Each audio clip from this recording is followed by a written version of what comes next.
Agora, a gente muda um pouco de assunto e fala com o deputado federal, líder do PDT, o Everton Rocha, líder do PDT na bancada. O Everton Rocha, bom dia, seja muito bem-vindo ao Bom Dia Maranhão. E aí a gente começa a entrevista, lógico, a gente falando desse pronunciamento que o senhor fez na última quarta-feira em Brasília, e o senhor se posicionou firmemente contra o pedido de impeachment. A pergunta é, esse seu posicionamento é também de toda a bancada do PDT? Bom dia, Eliane, bom dia a todos os telespectadores da TV Difusora, do Bom Dia Difusora. Nós estamos vivendo um momento muito difícil. O Brasil, depois de 30 anos, vive a sua maior recessão econômica e agora se aprofunda numa crise política, e nós temos agora que ter a responsabilidade de enfrentar essa situação. Eu não posso acreditar que um Congresso Nacional, onde é um local, uma casa, que é o ponto de chegada de muitos políticos que passaram a sua vida toda militando e contribuindo dentro dos seus espaços, nos seus estados, cheguem num momento como esse naquela casa e começam a reconstruir uma nova forma de fazer política, e a forma mais repugnante que nós poderíamos ter neste momento, que é a quebra total da convivência e da possibilidade de se construir diálogos. A crise política, óbvio, ela existe e ela precisa ser enfrentada, mas ela não pode ser inventada. Regimento, ele existe para você conviver, para você manter as pessoas, assim como a Constituição, assim como as leis, a sociedade ela precisa de regras. E é assim que funciona no parlamento, é assim que funciona no nosso regime democrático.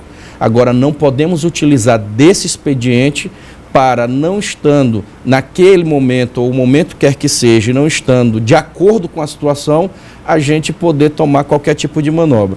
Você ter uma ideia, a gente acabou uma eleição estadual e nacional agora em 2014.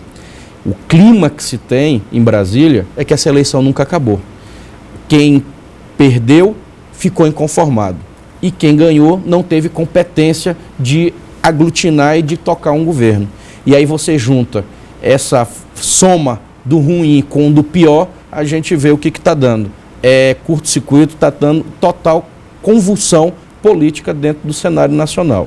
Agora, nós precisamos ter o entendimento claro de que não é ser contra o impeachment, não é apenas dizer nós somos a favor de governo A, B e C. Pelo contrário, a questão é, o PDT desde o início do governo vem se posicionando com críticas claras à política econômica dentro do governo que nós ajudamos a eleger.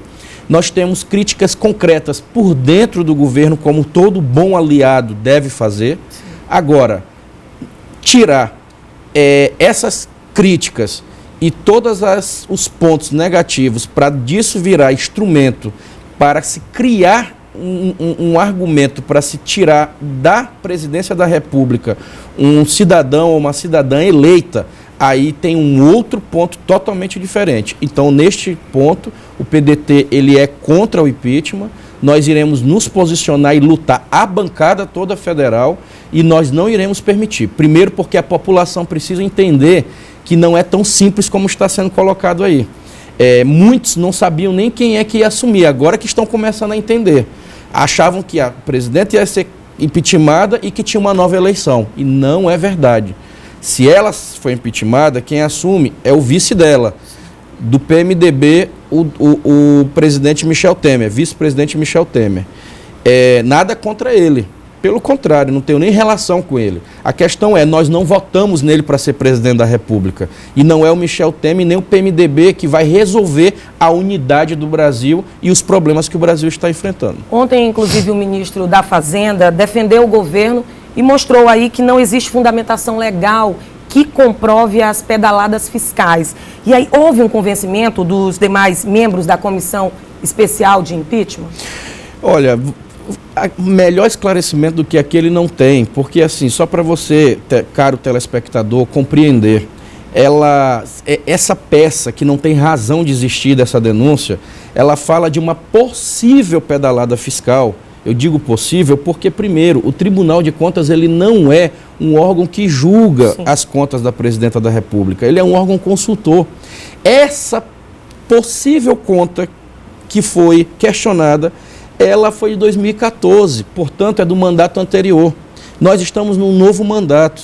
Mas mesmo se tivesse no mesmo mandato, no final do ano nós aprovamos o PLN 5, que corrigiu a distorção que houve nessa peça orçamentária. Agora é importante dizer que na execução de um orçamento, o orçamento, quando o legislador ele vota para o ano seguinte, ele vota uma peça e uma possibilidade de receita e de despesa, não é uma questão real. Então, óbvio que no exercício da legislatura, o gestor ele tem que ter essas condições de se fazer as, que eles chamam, abre aspas, as manobras dentro do orçamento para poder resolver um problema de um Minha Casa Minha Vida, no outro mês tem um problema do FIES, enfim, mas no final não alterou o orçamento e não alterou a receita e nem a despesa dessa peça. Então não tem razão de existir essa denúncia. O governo já tem números suficientes para barrar o impeachment da presidente Dilma? Olha, nós estamos fazendo a recontagem de todos os partidos da base aliada, de deputados, inclusive da oposição, que sabem que essa não é o caminho e essa não é a solução, e nós acreditamos que o governo terá sim, a casa, não é o governo, a casa terá sim maturidade para enfrentar esse momento e dizer não ao impeachment. A bancada maranhense federal não poderia também deixar de falar desse assunto que é com relação à situação da BR-135. A bancada federal maranhense já se reuniu. O que ficou decidido? Qual foi a discussão maior desse encontro? Olha, a BR-135 ela tem hoje, primeiro, acho que enterraram lá dentro há algumas décadas, como o nosso nordestino e o bom maranhense diz, uma cabeça de jumento lá, porque eu não acredito que, na altura dessa do campeonato, a gente ainda esteja nessa situação. A bancada federal se reuniu com o governo federal, o governador Flávio Dino também fez uma grande mobilização junto à presidenta Dilma e aos ministros que podem ajudar nessa articulação da liberação desse recurso, e estamos todos fazendo grandes pressões. Só para você ter uma ideia, este ano a bancada federal destinou 150 milhões de emenda de bancada para os trechos que resolvem, que duplicam a BR-135. Agora esse trecho é a licitação de Bacabeira até Miranda do Norte. Agora, nós precisamos resolver logo essa duplicação, que é da Estiva até Bacabeira. Então, estamos com todos os esforços, a bancada como um todo, independente de partido e de lado, o governo do estado, através do governador Flávio Dino também, então são as frentes, todas estão mobilizadas, agora tem aí 8 equipes de emergenciais para resolver esse tapa-buraco que foi mostrado agora, né, para pelo menos aliviar até passar esse período da chuva para poder o governo entrar e retomar essas obras. Mas precisamos e estamos empenhados, repito, todos os deputados federais estão empenhados, aqui não tem um responsável, são todos, estão lutando para que a gente resolva esse problema, que é a principal BR, é a entrada, é a porta de entrada da nossa capital. Ok, eu conversei com o deputado federal, líder da bancada do PDT, o Everton Rocha. Mais uma vez, muitíssimo obrigada pela sua participação aqui no Bom Dia Maranhão. Eu que agradeço, estou à disposição.